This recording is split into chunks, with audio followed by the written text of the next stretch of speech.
শ্বশুর বাড়িতে স্বামী যদি আপনার ভালো হয় তাহলে আপনার জীবনে আর কোনো কষ্টই থাকবে না। আসসালামু আলাইকুম সবাইকে। আশা করি সবাই ভালো আছেন। আমি মোটামুটি সুস্থ আছি। তো ওয়েলকাম করছি আমার নতুন একটি ব্লগে। আজকে আমাদের এক জায়গায় দাওয়াত ছিল, কিন্তু আসলে আমার পক্ষে যাওয়া সম্ভব হয়নি। কারণ আমি ২ টা মাস যাবৎ এতটাই অসুস্থ যে আমার পক্ষে কোনো কিছু করাও সম্ভব হচ্ছে না, কোথাও যাওয়াও সম্ভব হচ্ছে না। মানে এতটাই আমি অসুস্থ। আমার হচ্ছে সামনে এক্সাম, কিন্তু আমি কোনো প্রিপারেশন নিতে পারতেছি না। কারণ আমি প্রচণ্ড অসুস্থ। ২ টা মাস যাবৎ আমি মনে হয় না যে ২ টা মাসে হচ্ছে রাত্রে ঘুমাইছি। আমার চোখে ঘুম নাই। সারা রাত্রে হচ্ছে ফোন চালাবো, নয়তো এই তো শুয়ে থাকবো। কিন্তু আমার একটুও ঘুম আসে না। আমি ২ টা মাস যাবৎ প্রচুর অসুস্থ। তো যাই হোক, এই অসুস্থতার কারণে হচ্ছে আমি কোথাও যাইতে পারি না, সেটা তো বললামই। এই কারণে হচ্ছে বাসাতেই সবকিছু নিয়ে আসছিল ও। তো এখানে আরকি আমরা খাইতেছিলাম। আর ওরে হচ্ছে হাসাইতেছিলাম যে তোর দাড়িতে হচ্ছে খাবার লেগে গেছিল। আসলে কিছু, কিছু ক্ষেত্রে ছেলেদের দেখা যায় যে অনেকের হচ্ছে দাড়ি একদম উঠে যায়, আবার অনেকের দেখা যায় কি যে বয়স হয়ে গেছে কিন্তু দাড়ি ওঠে না এখনো। তো সেক্ষেত্রে আমার হাসব্যান্ড আলহামদুলিল্লাহ ভালো আছে, দাড়ি উঠছে। তো আমার দাড়ি আসলে ভালো লাগে। আর এই যে চাপ দাড়ি না, চাপ দাড়িটা আমার অনেক বেশি ভালো লাগে। যেটা আমার হাসব্যান্ডের আছে আলহামদুলিল্লাহ। আমার মানে বাইরের দিকে তাকাইতে হবে না, কারণ আমার হাসব্যান্ডেরই আলহামদুলিল্লাহ চাপ দাড়ি আছে। তো যাই হোক, আমার যেটা পছন্দ আমি সেটাই পেয়ে গেলাম।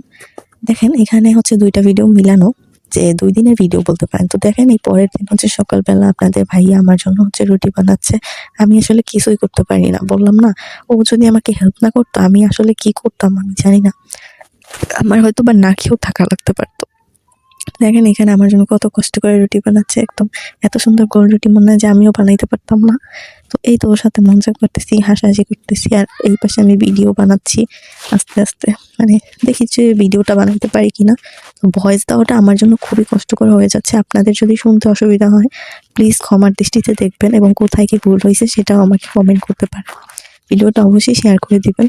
আপনাদের ভাইয়ের কষ্টের কথা চিন্তা করে হলেও ভিডিওটা শেয়ার করে দিবেন। এখন ও হচ্ছে আমার জন্য প্রতিদিন সকালে উঠে রুটি বানায়। কারণ ডাক্তার আমাকে বলছে যে সকালবেলা ভাত খাওয়া যাবে না। আসলে ভাতটাই আমার একটু বেশি খাওয়া হয়, কারণ ওই তো আমরা আরকি ভাত রান্না করি বেশি, ভাত থেকে যায়, বাসায় লোক কম। তো এই কারণে হচ্ছে সকালবেলা ভাতই খাওয়া হয়। কিন্তু এই অসুস্থতায় পড়ার পরে ডাক্তার বলছে যে ভাত না খেয়ে রুটি বা রুটি, কলা মানে এইসব হ্যাং-ত্যাং এইসব খেতে বলছে। ভাত জিনিসটা কম খাইতে বলছে। আর হ্যাঁ, আপনারা অনেকেই এখন বলতে পারেন যে আপু আপনি তো হচ্ছে টিপস ভিডিও বানাইতেন, মানে ফেসবুক পেজ, ইউটিউবের বিষয়ে টিপস ভিডিও বানাতেন। আপনি কেন আবার এখন এই কাপড় ব্লগের এদিকে চলে গেলেন? দেখেন আমি হচ্ছে কয়েকদিন যাবৎ ভিডিও বানাইতে পারতেছি না। সো আমার কাছে যাই আছে না কেন আমি চেষ্টা করতেছি যে আমার চ্যানেলটাকে গ্রো করার জন্য, এবং অনেকে আমাকে বলছেন অনেক কিছুই। যাই হোক, ওগুলো আমি মাথায় নিতেছি না। আমি আরকি যখন যেটা পারি ওইটাই আপলোড দিব। তো আপনারা অবশ্যই আমাকে কমেন্ট করে জানাবেন যে আসলে আপনাদের কাছে কোন ভিডিওটা আমার ভালো লাগে। আমার এই যে এই ব্লগগুলো আপনাদের কাছে ভালো লাগে, নাকি আ টিপস ভিডিওগুলো আপনাদের কাছে ভালো লাগে। আমি অবশ্যই আপনাদেরকে ওই বিষয়ে ভিডিও বানায় দিব। সেটা কিন্তু আমাকে অবশ্যই কমেন্ট করে আপনারা জানাবেন। তাহলে আমি ওই বিষয়ে ভিডিও বানাবো।